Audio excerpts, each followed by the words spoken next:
បាទសួស្តីពុកម៉ែបងប្អូនបាទស្វាគមន៍មកកាន់ឃ្លាំងលក់រថយន្តសំណាងហេងបាទអញ្ចឹងសម្រាប់ឃ្លាំងលក់រថយន្តសំណាងហេងមានសេវាកម្មលក់ចេញបាទទិញចូលវៃដូរនិងបង់រំលោះ25ខេត្តក្រុងបាទហើយសម្រាប់ឡានគឺធានាថាសាជូនពុកម៉ែបងប្អូនបាទមិនបុកមិនកាត់តមិនស្ងោរដូរពណ៌ម៉ាស៊ីនជាងក្រោមដំណើរការបានល្អ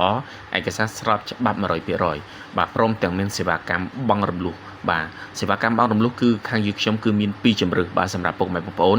ទី1បាទសម្រាប់ពុកម៉ែបងប្អូនដែលមិនទាន់ខូច CBC បាទពុកម៉ែបងប្អូនអាចស្នើបង់រំលោះសុទ្ធ100%បានតែម្ដងដោយមិនចាំបាច់មានប្រាក់ចូលរួមបាទមិនចាំបាច់មានប្រាក់កក់អ្វីទាំងអស់បាទពុកម៉ែបងប្អូនគ្រាន់តែផ្ញើឯកសារតាមឆាតឬក៏ Telegram មកខាងក្រុមការងាររបស់ខ្ញុំបាទក្រុមការងាររបស់ខ្ញុំបាទធ្វើការជូនពុកម៉ែបងប្អូនភ្លាមតែម្ដងបាទនិងជំរើសទី2គឺពុកម៉ែបងប្អូនអាចស្នើបង់រំលោះបាទជួយឃ្លាំងផ្ទាល់បានដោយពុកម៉ែបងប្អូនមានលុយត្រឹមតែ